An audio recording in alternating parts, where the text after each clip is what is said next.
Hello and welcome back to the Librarian of the Rings. Today we're going to be talking about what everybody in the Tolkien world is talking about right now, that kiss between Elrond and Galadriel. Welcome back, my name is Ben, I'm the Librarian, and today there's really only one thing that the Tolkien world seems to be talking about, and that is the infamous kiss between Elrond and Galadriel in episode 7 of the Rings of Power Season 2. I don't really want to talk about this, but I feel like it would be disingenuous for me to not talk about it at this point. This is certainly, to me, the most controversial thing that the Rings of Power has done during the entire 2 seasons that we've seen so far. We have just one episode left of Season 2, and they have been doing a fairly good job in Season 2. It's been a lot better for a lot of people than Season 1 was. I liked Season 1 okay. Season 2 has been better in a lot of ways. And then they pull a stunt like this, and no idea why. No idea what could have been going through their heads to make them do this. When they know that they're already on shaky ground with the Tolkien fandom to begin with, why pull a move like this that's so disingenuous, so unnecessary? I have tried to think through, because I try to be rational about this and I try and be open-minded. I have tried to think through some way that this could be resolved satisfactorily in episode 8, and I just don't think there really is one. Now, you know that I don't come here to be really negative on the Rings of Power. I like to call it like I see it, but I like to be open-minded about it and try and take a good approach and appreciate what the creators behind it are doing. There are a lot of great people, real Tolkien fans, who are involved in the creation of this show, and I hate to just kind of slam them all the time like most of the internet does, because there are some really good things happening, and my big hope is that it will always lead people back to the books so that they can read what Tolkien actually wrote.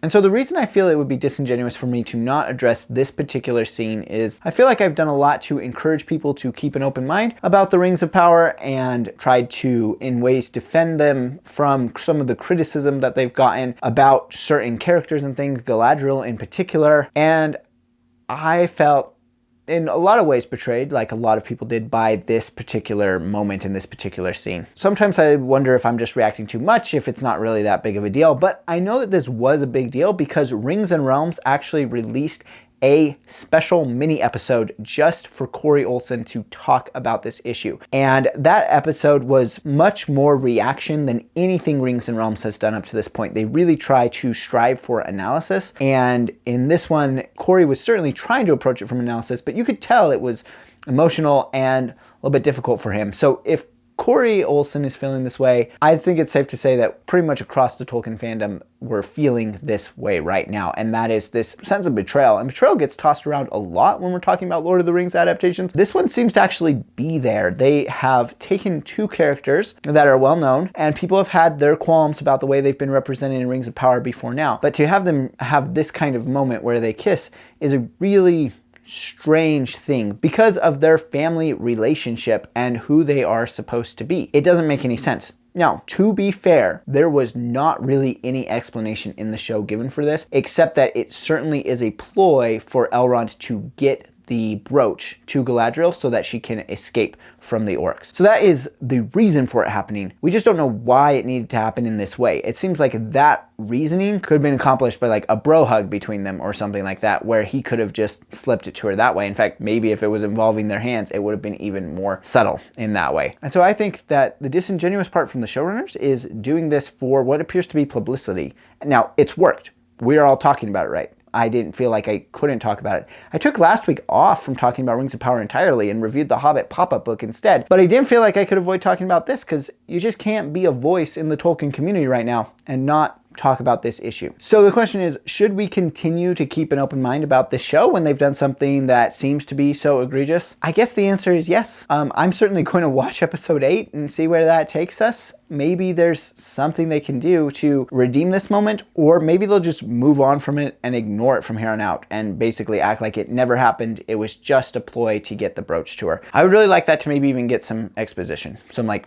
oh yeah, like I had to do that so that they wouldn't know what was going on. Something like that. Just give us a little piece of something to hold on to here. Now, if you aren't really familiar with the family relationship between Elrond and Galadriel, so Celebrian is Galadriel's daughter. She's going to be Elrond's wife, the mother of Arwen, and we don't know where she is in the show. She hasn't been mentioned. She hasn't been brought up. We do know that Galadriel is married to Celeborn, even though she doesn't seem to know where he is right now. So that's kind of where their family relationship is at. So is it weird to kiss your mother-in-law? Yeah, it is. Now, one explanation that has been floated around the internet for this is that maybe elves have a different culture than we in the United States have, because there are different cultures in the world where mouth-to-mouth kissing is a normal part of their interaction and showing of affection that's not necessarily romantic love. And that's cool. Elves are very different than humans, so we could easily accept that kind of cultural definition if we had ever seen it before. But if they wanted us to accept that, then they should have shown this before. We should have seen like Elrond give Gil-galad a kiss when he comes in or something like that. So this is a pretty tough one for us to kind of get over, I'd say. Now, Corey Olsen, the Tolkien professor, has suggested that we do move on from it and we continue to watch and still enjoy the show for what it is. I guess I will see how episode 8 plays out for that. I hope that we never see any romantic involvement from Elrond or Galadriel ever again, if this was romantic involvement. I hope that we just never see that again. Now, that being said, episode 7 was a pretty interesting episode besides that. And we got to see some interesting things. Particularly, Celebrimbor was the focus of this episode and the making of the Nine Rings. And really, for I think a lot of people, the relationship between Annatar and Celebrimbor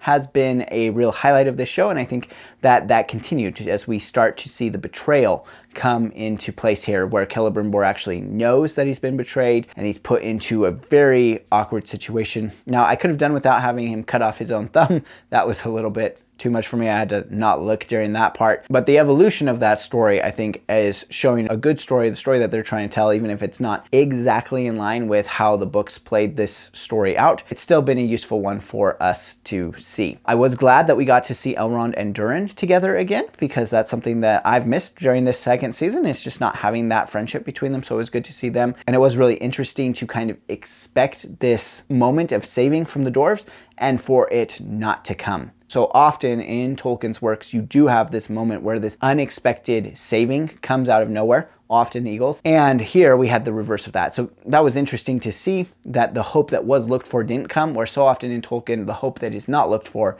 does come. It'll be interesting to see if we see a reversal of that in some way in the next episode. Now, we didn't get any of the Rune plotline or any of the Numenor plotline in this episode, and so I expect that we will see some resolution to those storylines in episode 8, but I don't know how much. Maybe they will kind of be left hanging. It seems like there is still a lot of work to do in Rune to kind of get the stranger into the place where he needs to be as a wizard. I don't expect to see the conflict between him and the Dark Wizard come to a complete head and be finished off in this season. That definitely seems like something they're leading into season 3 with. As far as Numenor goes, we're kind of left hanging. We don't know exactly where the political balance lies right now between Miriel and Ar-Pharazôn, so we're going to have to get some resolution to that, so at least we know where we stand. So, interesting episode all the way around. I think a lot of people will like this episode because there's a lot of action in it. I don't love the action episodes the most, but I was glad to see that this action episode was so much better than last season's, where this action episode had a lot more actual character development inside of it, a lot more interactions between characters, and not just fight all the time. The other parts that kind of confused me in this episode were the 2 deaths of the elves. There was, what's her name? Merdania. I also forget her name. I don't blame Celebrimbor for that at all. I don't think him forgetting Merdania's name was part of Sauron. She's really forgettable character. They haven't developed her at all, and so her death has no impact. And then there was the Elvish archer, whose name I also can't remember. I know she was with them when they fought the Barrow-wights, but she's had no character development. And so they built up this moment, gave her a very Boromir type of death, and there just wasn't the impact there. I don't know if that's just bad storytelling on their part, or maybe they cut a bunch of scenes with these characters that should have made us care more about them. But these deaths that seemed like they were supposed to be really impactful just didn't really hit with any impact on me. Now, maybe Arondir died too. We don't know for sure if he's dead or not. It certainly looked like he was dealt some killing blows, but he seems to survive everything.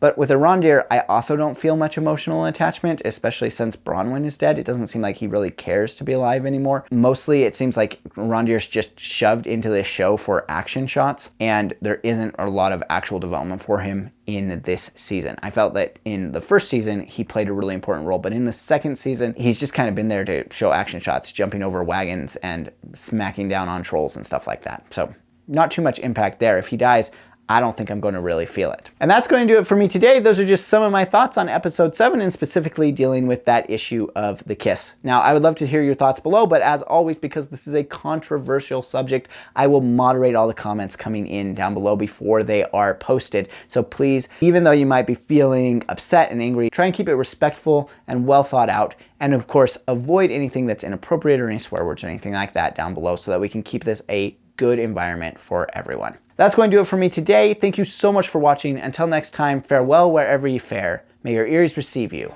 at your journey's end.